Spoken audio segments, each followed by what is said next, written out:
Le récit d'Ilias. Allah dit: Ilias était du nombre des messagers. Quand il dit à son peuple: Ne craignez-vous pas Allah?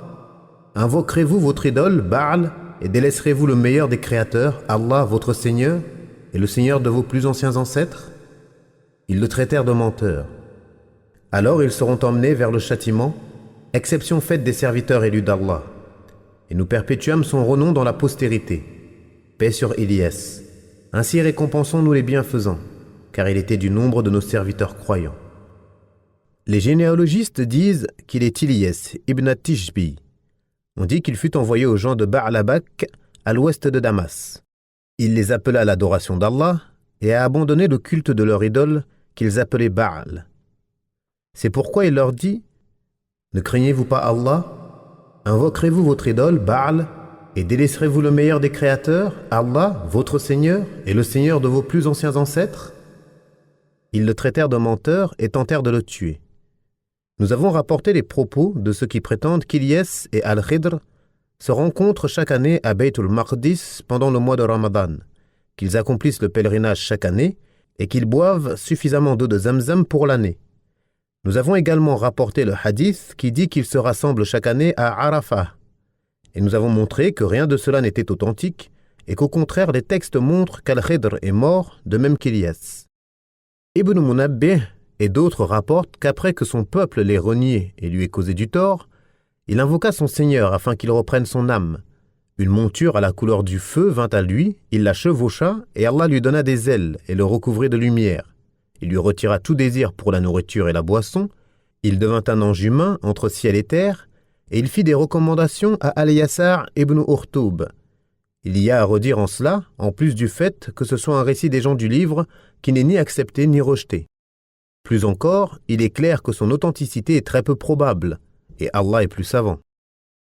Quant au hadith rapporté par Al-Hafiz Abu Bakr al-Bayhaqi, d'après Anas ibn Malik, nous étions en voyage avec le messager d'Allah et nous avons installé notre campement. Il y avait là un homme près d'une rivière qui disait: « Ô Allah, mets-moi parmi la communauté de Mohammed, à laquelle tu feras miséricorde, pardonneras et récompenseras. » Je me suis approché et j'ai vu un homme d'une taille supérieure à 300 coudées.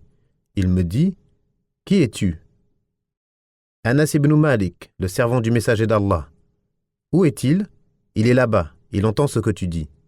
Va le voir, salue-le de ma part et dis-lui: ton frère Ilias te salue. Je suis donc allé voir le prophète et l'informer. Il vint alors à sa rencontre, le prit dans ses bras et le salua, puis ils s'assirent et discutèrent. Il lui dit: Ô messager d'Allah, je ne mange qu'un seul jour dans l'année, en ce jour mangeons donc ensemble.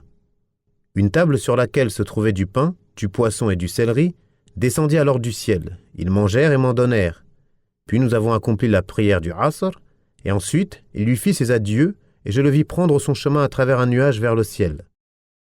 Et Al-Bayhaqi nous suffit lorsqu'il dit que c'est un hadith faible. Il est étonnant de constater qu'Al-Hakim l'a référencé dans son Mustadrak, ouvrage dont le but est d'apporter des corrections, alors que c'est un hadith inventé, contraire de plusieurs points de vue au hadith authentique. De plus, son sens n'est pas authentique, car il a été rappelé, comme il est rapporté dans les deux Sahih, que le messager d'Allah a dit: Allah a créé Adam d'une taille de 60 coudées dans le ciel, jusqu'à dire: et la taille des hommes n'a cessé de diminuer jusqu'à maintenant. Il est également dit qu'il ne s'est pas rendu chez le messager d'Allah jusqu'à ce que ce dernier vienne de lui-même, ce qui n'est pas authentique, car c'est à lui qu'incombait de se rendre au-devant du sceau des prophètes. Il est aussi dit qu'il mangeait une fois dans l'année, alors que nous avons rapporté, d'après Wahb ibn Munabbih, qu'Allah lui retira tout désir pour la nourriture et la boisson. D'autres rapportent également qu'il buvait suffisamment d'eau de Zamzam pour un an. Ce sont là des informations contraires, toutes sont fausses et rien de cela n'est authentique.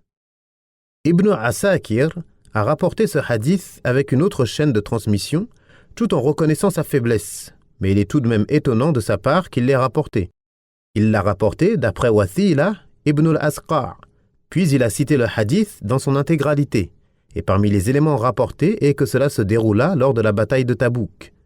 Le messager d'Allah envoya Anas ibn Malik et Hudhayfa ibn al-Yaman qui dirent: « Il nous dépassait de 2 ou 3 coudées. Il s'excusa de ne pouvoir se joindre à l'armée des musulmans afin de ne pas faire fuir les chamelles. Il est aussi dit que lorsqu'il rencontra le messager d'Allah, ils mangèrent des nourritures du paradis. Et Ilyas dit « Je mange tous les 40 jours. Et sur la table, il y a du pain, des grenades, du raisin, des bananes, des dattes fraîches, des légumes, sauf du poireau. » Il est aussi dit que le messager d'Allah l'interrogea à propos d'Al-Khidr et qu'il répondit « Je l'ai vu la première année, il m'a dit « Tu le verras avant moi, alors salue-le. » Cela prouve, si on admettait leur existence et l'authenticité de ce hadith, qu'Al-Khidr et Ilyas n'avaient toujours pas rejoint le prophète en l'an 9 de l'Hégire, ce qui est religieusement inacceptable, et cela est également inventé. Ibn Asakir a rapporté d'autres chaînes de transmission dans lesquelles il est dit qu'Ilyas se joignit aux gens, mais elles sont toutes faibles ou leurs transmetteurs sont inconnus. Allah dit « Ils le traitèrent de menteur. Alors, ils seront emmenés vers le châtiment. Soit en ce monde et dans l'au-delà, soit uniquement dans l'au-delà. Mais le premier avis est plus conforme au texte, ainsi que l'ont indiqué les exégètes et les historiens. Exception faite des serviteurs élus d'Allah, c'est-à-dire sauf ceux parmi eux qui ont cru. Et nous perpétuâmes son renom dans la postérité, de sorte qu'il est toujours évoqué en bien.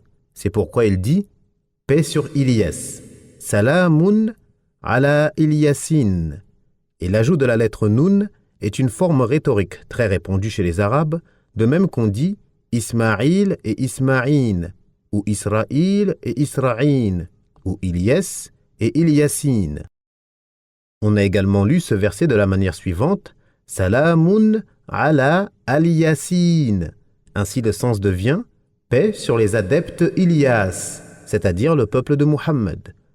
Ibn Mas'ud et d'autres ont lu ce verset de la manière suivante Salamun ala al-Idrasin.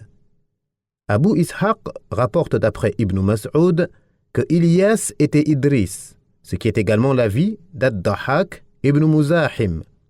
Qatada et Muhammad ibn Ishaq ont également rapporté cet avis.